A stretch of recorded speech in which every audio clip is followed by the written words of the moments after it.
Hello aspirants, welcome back to my channel UPSC with M&S. हमने world geography complete कर लिया है और आज हम भारत का भूगोल इंडियन ज्योग्राफी का शुरू करने जा रहे हैं। तो आप वर्ल्ड ज्योग्राफी के अगर लेक्चर देखना चाहते हैं तो मेरे चैनल पर जाकर देख सकते हैं। तो चलिए आज स्टार्ट करते हैं इंडियन ज्योग्राफी। एंड पहला टॉपिक है भारत के महत्वपूर्ण आयाम। तो हम बस भारत का इसमें इतना देखते हैं कि भारत जनसंख्या के मामले में दूसरे स्थान पर है, लेकिन क्षेत्रफल की दृष्टि से भारत का 7वां स्थान है। तो ये 7 कंट्री याद रखनी है: रसिया, कनाडा, संयुक्त राज्य अमेरिका, चीन, ब्राज़ील, ऑस्ट्रेलिया। उसके बाद भारत आता है और भारत के बाद 8वें स्थान पर अर्जेंटीना है, तो उसको भी याद रखना। तो रसिया, कनाडा, अमेरिका, चीन, ब्राज़ील, ऑस्ट्रेलिया, भारत और अर्जेंटीना। और जनसंख्या के मामले में दूसरे स्थान पर है। संपूर्ण विश्व का लगभग 17.5% क्षेत्रफल है भारत का। भारत की जनसंख्या निवास करती है। विश्व के समस्त स्थलीय भाग के क्षेत्रफल का 2.4% भूभाग है। क्षेत्रफल जो भौगोलिक दृष्टि से तो 2.4% भारत का है। जनसंख्या के मामले में 17.5%। बस इसमें इतना ही याद रखना है। आगे देखते हैं। कर्क रेखा बहुत ही इंपॉर्टेंट है। पीसीएस में इतने ज़्यादा क्वेश्चंस आते हैं इससे, तो हम अच्छे से करते हैं इसको। तो पहले ये देखना है कि भारत एवं कर्क रेखा, तो कर्क रेखा से कितने राज्य भारत के लगे हुए हैं, निकलती है कर्क रेखा कितने राज्यों से भारत के। तो 8 राज्यों से होकर निकलती है कर्क रेखा। पहला है गुजरात, दूसरा मध्य प्रदेश, छत्तीसगढ़, झारखंड और पश्चिम बंगाल, त्रिपुरा और मिजोरम। तो दोबारा देखते हैं। गुजरात, राजस्थान, मध्य प्रदेश, छत्तीसगढ़, झारखंड, पश्चिम बंगाल, त्रिपुरा और मिजोरम। तो इसमें ऑप्शन में ज़्यादातर यूपी दिया रहता है, तो उत्तर प्रदेश से होकर कर्क रेखा नहीं गुजरती है, ना उड़ीसा से होकर गुजरती है, तो इसको याद रखना है। बिहार से होकर भी नहीं गुजरती है, ये भी याद रखना है। गुजरात, राजस्थान, मध्य प्रदेश, छत्तीसगढ़, झारखंड, पश्चिम बंगाल, त्रिपुरा और मिजोरम, तो इनको याद रखना है। भारत की मानक समय रेखा देखते हैं तो 82 डिग्री 82.5 डिग्री पूर्वी देशांतर मानी जाती है। तो ये प्रयागराज के नैनी से होकर गुजरती है और भारत के 5 राज्यों से होकर मानक समय रेखा निकलती है। तो इसमें उत्तर प्रदेश आता है। उत्तर प्रदेश, मध्य प्रदेश, छत्तीसगढ़, उड़ीसा और आंध्र प्रदेश। इसमें ज़्यादातर ऑप्शन में झारखंड रहता है, तो याद रखना है झारखंड से होकर नहीं निकलती है। उत्तर प्रदेश, मध्य प्रदेश, छत्तीसगढ़, उड़ीसा और आंध्रा से होकर मानक समय रेखा निकलती है। तो 5 राज्यों से होकर निकलती है, ये भी याद रखना है मानक समय रेखा। भारत के दूरस्थ बिंदु देखते हैं तो पहला है इंद्रकौल। इंद्रकौल उत्तरी दूरस्थ बिंदु है और ये सियाचिन, लद्दाख में है। पहले ऑप्शन में जम्मू कश्मीर रहता था, लेकिन लद्दाख याद रखना है। इंद्रकौल लद्दाख के सियाचिन में है। उत्तरी बिंदु है भारत का सबसे। पूर्वी बिंदु सबसे भारत का अरुणाचल प्रदेश का किबुतु है। तो अरुणाचल प्रदेश का किबुतु पूर्वी बिंदु है। पश्चिमी गौर माता गुजरात में है, तो पश्चिमी गुजरात में है गौर माता। कन्याकुमारी लास्ट में है, लेकिन ग्रेट निकोबार का जो इंदिरा पॉइंट है वो सबसे दक्षिणी बिंदु है भारत का। तो सबसे दक्षिणी हो गया इंदिरा पॉइंट जो ग्रेट निकोबार में है। पश्चिमी हो गया गौर माता गुजरात में है। किबुतु पूर्वी हो गया अरुणाचल प्रदेश में। और उत्तरी बिंदु इंदिरा कौल है जो कि लद्दाख में है।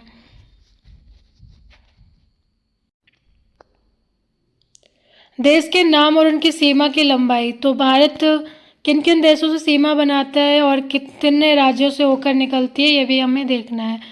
तो बांग्लादेश बहुत पूछता है। बांग्लादेश से याद रखना है 5 राज्यों से लगी है बांग्लादेश की सीमा। कौन से 5 राज्य हैं? पश्चिम बंगाल, असम, मेघालय, त्रिपुरा और मिजोरम। ज़्यादातर ऑप्शन में मणिपुर दिया रहता है, तो याद रखना है मणिपुर और नागालैंड से नहीं लगती है बांग्लादेश की सीमा। पश्चिमी बंगाल, असम, मेघालय, त्रिपुरा और मिजोरम से लगती है बांग्लादेश की सीमा। तो 5 राज्यों से होकर निकलती है। सबसे लंबी सीमा भी है, तो ये भी याद रखना है 4096.7 किलोमीटर। चीन से निकल तो चाइना भी 5 राज्यों से सीमा बनाता है। तो लद्दाख, हिमाचल प्रदेश, उत्तराखंड, सिक्किम और अरुणाचल प्रदेश। तो 5 राज्यों से चीन की सीमा लगती है। तो इसमें जम्मू कश्मीर ऑप्शन में रहता है, तो जम्मू कश्मीर से नहीं लगती है, लद्दाख से लगती है, हिमाचल प्रदेश से लगती है, उत्तराखंड, सिक्किम और अरुणाचल प्रदेश से सीमा लगाता है चाइना। तो इन 5 को भी याद रखना है। पाकिस्तान 5 राज्यों से सीमा बनाता है, लद्दाख, जम्मू कश्मीर, पंजाब, राजस्थान और गुजरात। तो याद रखना है, पाकिस्तान लद्दाख, जम्मू कश्मीर दोनों से सीमा बनाता है, पंजाब से भी बनाता है, राजस्थान से बनाता है, गुजरात से बनाता है। हिमाचल प्रदेश से नहीं बनाता है, नॉर्थ के स्टेट में। तो याद रखना है लद्दाख, जम्मू कश्मीर, पंजाब, राजस्थान, गुजरात। नेपाल भी 5 राज्यों से सीमा साझा करता है, उत्तराखंड, उत्तर प्रदेश, बिहार, पश्चिम बंगाल और सिक्किम। उत्तराखंड, उत्तर प्रदेश, बिहार तीनों से करता है, पश्चिम बंगाल और सिक्किम। तो याद रखना है, नेपाल और अरुणाचल प्रदेश से सीमा नहीं लगाता है, असम से भी नहीं लगाता है, लेकिन पश्चिम बंगाल से लगाता है। तो उत्तराखंड, उत्तर प्रदेश, बिहार, पश्चिम बंगाल और सिक्किम। म्यांमार की सीमा 4 राज्यों से लगती है, अरुणाचल प्रदेश, नागालैंड, मणिपुर, मिजोरम। तो इसमें मेघालय दिया रहता है ऑप्शन में, याद रखना है मेघालय से नहीं बनाता है सीमा, त्रिपुरा से भी नहीं बनाता है, पश्चिम बंगाल से भी नहीं बनाता है।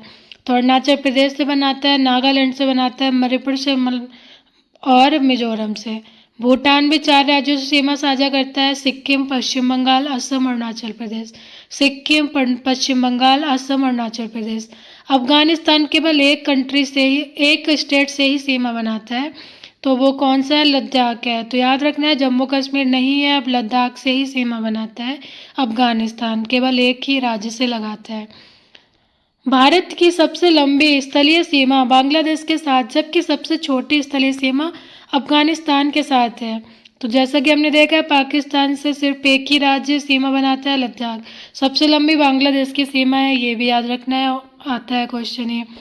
तो ये एकदम रट लेने हैं, सारे कंट्री बहुत पूछता है। एक से अधिक देशों की सीमा को स्पर्श करने वाले राज्यों और केंद्र शासित प्रदेश। तो लद्दाख 3 देशों से सीमा साझा करता है, पाकिस्तान, अफगानिस्तान और चीन।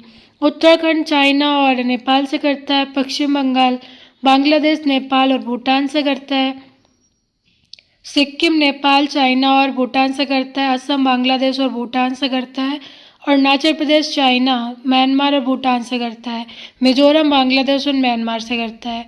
ये आप एक बार मैप में देखना, एक बार मैप में देख लेंगे तो चीज़ें आसानी से याद हो जाएंगी। तो एक बार मैप में सारा लोकेट कर लेना है। तो याद रखना, लद्दाख, पाकिस्तान, अफगानिस्तान, चाइना, उत्तराखंड, चीन और नेपाल। इतना आता नहीं है इस टॉपिक से, लेकिन सीमा जो पूछता है उसमें से आता है, तो वो देख लेना अच्छे से।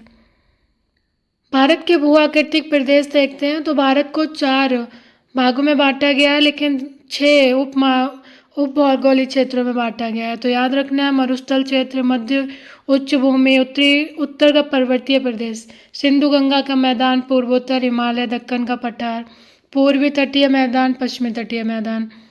ये क्वेश्चन आता नहीं है, बस यही पूछता है कितने भागों में बांटा गया है। तो याद रखना है, 4 और 6 दोनों सही होंगे।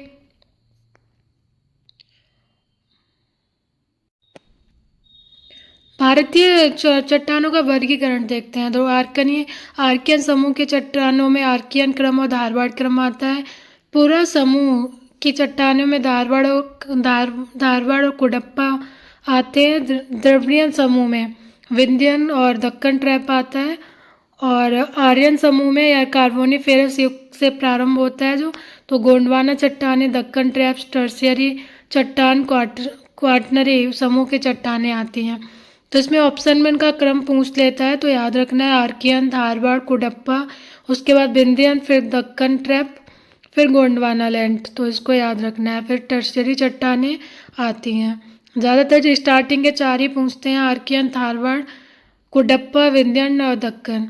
इसमें 2 बहुत इंपॉर्टेंट क्वेश्चन बनते हैं कि जो धारवाड़ क्रम की चट्टानें हैं वो आर्थिक दृष्टि से सबसे अधिक महत्वपूर्ण है, और गोंडवाना चट्टानों में सबसे अधिक कोयला पाया जाता है। तो ये 2 क्वेश्चंस बहुत ही फेवरेट हैं, तब पूछता रहता है पीसीएस।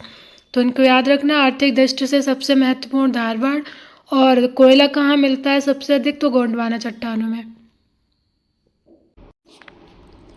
उत्तर का पर्वतीय प्रदेश देखते हैं। तो उत्तर का पर्वतीय प्रदेश में जो भारत के क्या क्या आता है? तो काराकोरम, लद्दाख, जास्कर, पीर पंजाल, शिवालिक। तो ये सारी उत्तरी पर्वतीय क्षेत्र हैं और इनका क्रम याद रखना है। काराकोरम, फिर लद्दाख, फिर जास्कर, पीर पंजाल, सबसे लास्ट में शिवालिक है। तो सबसे उत्तर में काराकोरम श्रेणी है। कामेत, नंदा देवी, इनको भी याद रखना है, ये उत्तराखंड में है और इनको हम पर्वत श्रेणी जो भी है उनको हम आगे अच्छे से देख लेंगे। गारो, खासी, जयंतिया, ये तीनों पहाड़ियाँ मेघालय में पाई जाती हैं। मिजो पहाड़ियाँ मिजोरम में, नागा पहाड़ियाँ नागालैंड में, पटकोई पहाड़ी जो है वो अरुणाचल प्रदेश, नागालैंड और असम की सीमा पर स्थित है। तो पटकाई पहाड़ी का 3 राज्यों में विस्तार है। मिसमी पहाड़ी याद रखना, अरुणाचल प्रदेश, नामचा बरवा अरुणाचल प्रदेश। तो ये हम आगे थोड़ा डीपली पढ़ेंगे। बृहद हिमालय और लघु हिमालय से अलग होता है। तो बृहद हिमालय लघु हिमालय से कैसे अलग होता है? तो मेन सेंट्रल थ्रस्ट के द्वारा अलग होता है।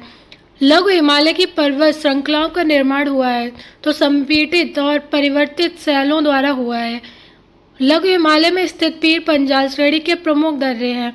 तो बुर्जिल और बनिहाल दर्रे जो है वो लघु हिमालय के पार्ट है। शिवालिक को लघु हिमालय से अलग करने वाली संरचना है। तो main boundary fault. Jammu Kashmir सड़क मार्ग गुजरता है तो जवाहर सुरंग दर्रे से होकर गुजरता है। शिवालिक के निचले भाग को कहते हैं तो तराई प्रदेश कहते हैं। शिवालिक को उत्तर भारत के मैदान से अलग करने वाली संरचना तो मेन फ्रंटल थ्रस्ट है। लघु हिमालय शिवालिक के बीच स्थित लंबवत खाड़ी को कहते हैं। तो पश्चिम में दोन और पूर्व में द्वार, उत्तराखंड में बुग्याल। तो इतना इम्पोर्टेंट नहीं है, इससे क्वेश्चंस कम ही आते हैं। कुमायूं हिमालय की सबसे ऊंची चोटी का नाम क्या है? तो नंदा देवी है। जो कुमायूं हिमालय पे चोटी है उनमें सबसे ऊंची नंदा देवी है। नंदा देवी कहाँ है? तो उत्तराखंड में है। कुमाऊं हिमालय के पश्चिमी और पूर्वी भाग को कहते हैं। तो पश्चिमी भाग को गढ़वाल हिमालय कहते हैं, पूर्वी भाग को कुमाऊं हिमालय कहते हैं। कुमाऊं हिमालय की प्रमुख चोटियां हैं तो बद्रीनाथ, केदारनाथ, त्रिशूल, गंगोत्री, नंदा देवी। ये सारी कुमाऊं हिमालय में ही पाई जाती हैं चोटियां। भीमताल, साततालीय झीलें स्थित हैं तो नैनीताल में स्थित हैं, उत्तराखंड में। हिमाचल पर्यायवाची है तो मध्य हिमालय को हिमाचल कहते हैं। हिमालय की सबसे पूर्वी सीमा बनाने वाली नदी है तो ब्रह्मपुत्र है जो अरुणाचल प्रदेश में बहती है भारत में। असम हिमालय विस्तृत है, तिब्बत, सिक्किम, असम, अरुणाचल प्रदेश, भूटान में। नेपाल हिमालय में संबंधित प्रमुख चोटियां हैं तो धौलागिरी, अन्नपूर्णा, मसालू, गौरी शंकर, माउंट एवरेस्ट। ये सारी नेपाल हिमालय से संबंधित चोटियां हैं।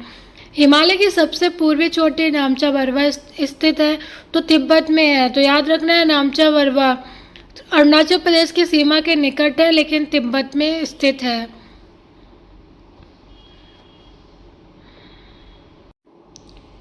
दक्षिण एवं मध्य हिमालय की पर्वत श्रेणियां देखते हैं और पहाड़ियां। इससे क्वेश्चंस बहुत आते हैं, हम इसको अच्छे से देखेंगे। तो गारो, खासी, जयंतिया हमने देखा था, अभी मेघालय में है। नागा हिल्स नागालैंड में, मिजो हिल्स मिजोरम में। अरावली श्रेणी का विस्तार 3-4 राज्यों में है, गुजरात, राजस्थान, दिल्ली और हिमाचल प्रदेश। तो याद रखना है कि सबसे अधिक अरावली श्रृंखला का विस्तार राजस्थान में है। ऑप्शन में राजस्थान ही दिया रहता है तो राजस्थान याद रखना। विंध्य पर्वत मध्य प्रदेश में है। सतपुड़ा पर्वत श्रृंखला तो ये मध्य प्रदेश और महाराष्ट्र सीमा पर है। कैमूर पहाड़ियों का विस्तार भी यूपी और बिहार दोनों में है। हजारीबाग पठार झारखंड में है। हरिश्चंद्र श्रृंखला, बालाघाट, ये सारी हिमाचल महाराष्ट्र में है। सतमाला पहाड़ी भी महाराष्ट्र में है। सतमाला पूछा गया है तो याद रखना अजंता, सतमाला, हरिश्चंद्र, बालाघाट ये चारों में महाराष्ट्र में है। गिर की पहाड़ियाँ गुजरात में है।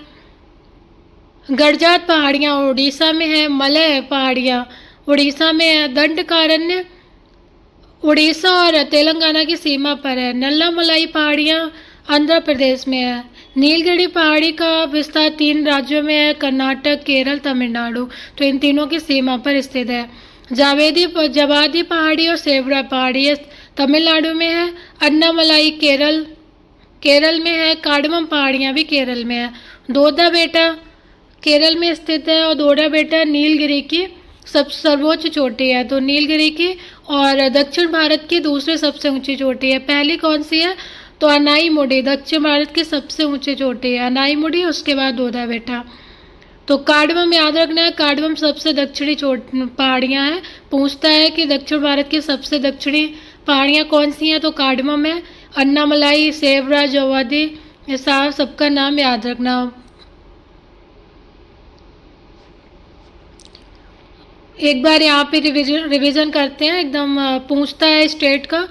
तो अन्नामलाई याद रखना, केरल तमिलनाडु। नीलगिरी कर्नाटक, केरल तमिलनाडु।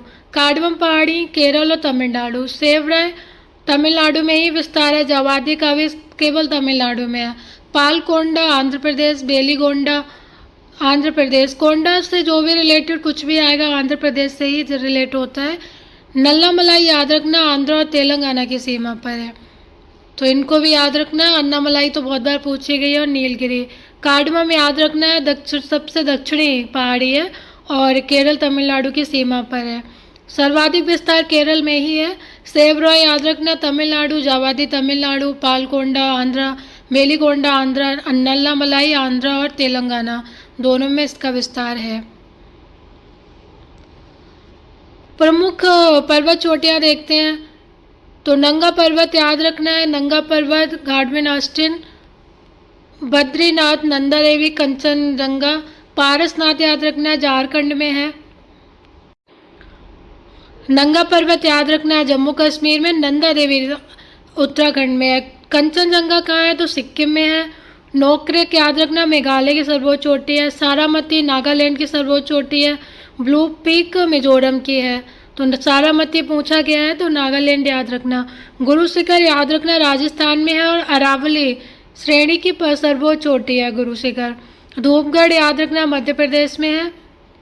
गोरखनाथ गुजरात में है। महाबलेश्वर महाराष्ट्र में है। ब्रह्मगिरी याद रखना है, कर्नाटका में है। कुद्रेमुख भी कर्नाटका में है। तो पूछता है ब्रह्मगिरी कुद्रेमुख याद रखना है, कर्नाटक में है। दोदा बेटा याद रखना है, तो केरल और तमिलनाडु की सीमा पर है। अगस्त्यामलाई केरल और तमिलनाडु की सीमा पर है और तमिलनाडु में ज़्यादा हिस्सा है इसका। अनाईमुडी जो कि दक्षिण भारत की सबसे ऊंची चोटी है, तो वो केरल में स्थित है। महेंद्रगिरी याद रखना है, उड़ीसा में। मलयगिरी भी उड़ीसा में। धूपगढ़ मध्य प्रदेश याद रखना। तो ये सारी चोटियाँ जहाँ जहाँ मैंने हाईलाइट किया है उनको एकदम रट लेना है। सारामती याद रखना, नागालैंड। चलिए आज की क्लास यहीं पर समाप्त करते हैं और नेक्स्ट लेक्चर में हम इससे आगे का इंडियन ज्योग्राफी देखेंगे। And thank you for watching. और एक दो बार रिवीजन कर लेना जिससे याद हो जाए आप लोगों को। And thank you for watching and please like and subscribe my channel.